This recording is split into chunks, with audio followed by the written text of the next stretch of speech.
प्रश्नावली 7.3 का हम लोग क्वेश्चन आज पढ़ने वाले हैं। 1 क्वेश्चन है कि उस त्रिभुज का क्षेत्रफल ज्ञात कीजिए जिसके शीर्ष इतना है। 3 शीर्ष दिए हैं।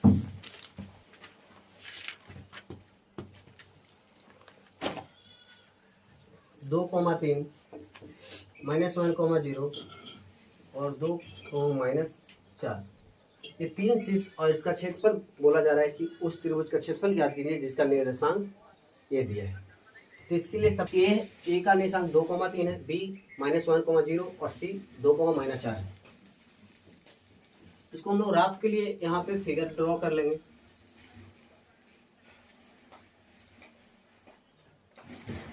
ए 2,3,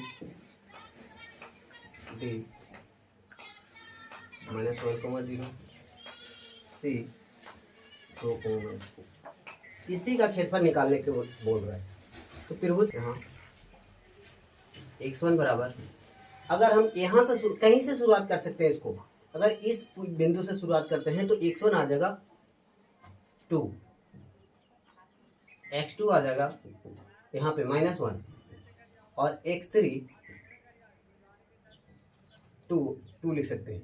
इसी तरह से y1 का मान लिख सकते हैं। y1 यहाँ पे 3 हो जाएगा, y2 0 और y3 -1 का क्षेत्रफल, चूंकि त्रिभुज का क्षेत्रफल बराबर इक्वल टू x1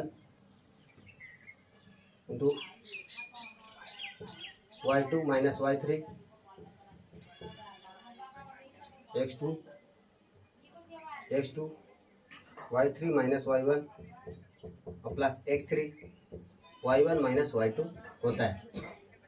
किसी भी अगर निर्देशांक ज्यामिति में हम लोग क्षेत्रफल निकालते हैं त्रिभुज का, तो उसका कुछ इस तरह से formula into y2 minus y3 plus x2 y3 minus y1 plus x3 y1 minus y2।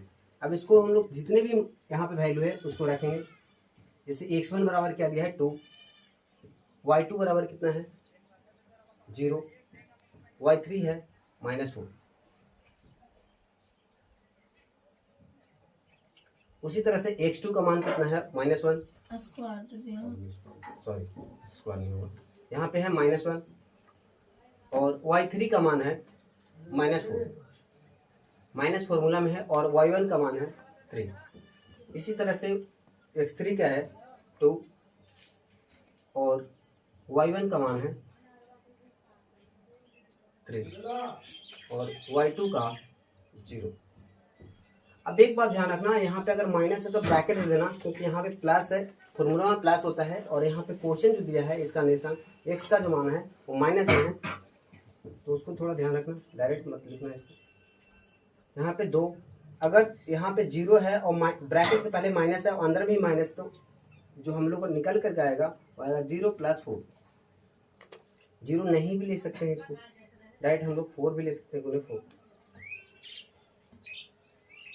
2 गुने 4 प्लस यहाँ पे -1 है तो -1 को अभी रहने देते हैं, नहीं तो यहाँ पे चेंज कर सकते हैं कि -1 है और यहाँ पे प्लस है, तो यहाँ पे हो जाएगा माइनस। अगर एक प्लस हो और एक माइनस हो, और ध्यान रखना अगर ऐसा ब्रैकेट दिया हुआ है तो इसका मतलब होता है कि बीच में गुना का साइन है, और जब भी अगर गुना का साइन हो और माइनस का जोड़ा नहीं लग रहा है तो यहाँ पे आंसर जो आएंगे वो माइनस में आएंगे, जिसका प्रोसेस में, तो ये हो जाएगा -1 और अंदर में आ जाएगा -4 और -3 -7 लिख सकते हैं। सो गुना में भी कर चाहो तो कर सकते हो। उसके बाद +2, यहाँ पे 3 - 0 है तो आ जाएगा यहाँ पे 3, वो 0 का कोई वैल्यू यहाँ पे नहीं है। 1 × 2 4 दूनी के 8 और -1 और -7 हो जाएंगे +7, क्योंकि यहाँ पे गुना में है और 2 साइन है, तो कभी भी अगर जोड़ा लग जाए गुना में माइनस वाले तो प्लस हो जाते हैं, और प्लस हो जाएंगे यहाँ पे 6।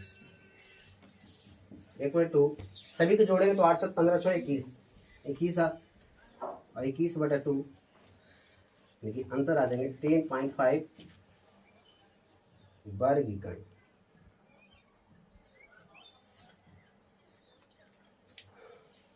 तो 3 बिंदु दिए थे किसी भी त्रिभुज का, तो कुछ इस प्रकार 2,3 -1,0 और 2,-4 जिसका क्षेत्रफल निकालने के लिए बोला जा रहा था कि इस त्रिभुज का क्षेत्रफल निकाले।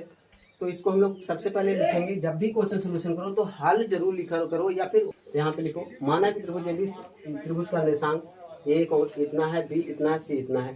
त्रिभुज इस तरह से रफ के लिए ड्रॉ कर लिए, जहाँ x1 = 2, x2 -1, x3 2 दिया है और एक y1 3 है। यहाँ पे y यहाँ से शुरुआत किए हैं तो y1 3 हो जाएगा और y2 यहाँ पे 0, y3 -4 इस तरह हो गया। उसके बाद त्रिभुज का क्षेत्रफल लगाएंगे। त्रिभुज का क्षेत्रफल ये इस तरह से होता है निर्देशांक ज्योमेट्री के लिए।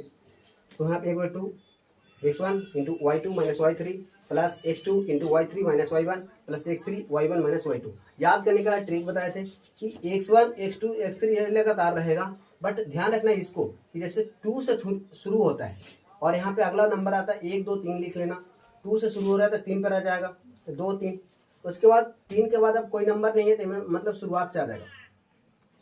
कहने का मतलब जो जहाँ से खत्म हो रहा है उसको लिखना है, उसके बाद फिर क्या करना है शुरुआत से। खत्म हो रहा है 3 से, तो शुरुआत होगा यहाँ से और 3 आ जाएगा, लेकिन इसके बाद फिर कोई नंबर नहीं है तो आ जाएगा 1। उसका 1 से खत्म हो रहा है तो 1 तो आ जाएगा, लेकिन इसके बाद कौन सा नंबर आता है 2 आ जाएगा बस।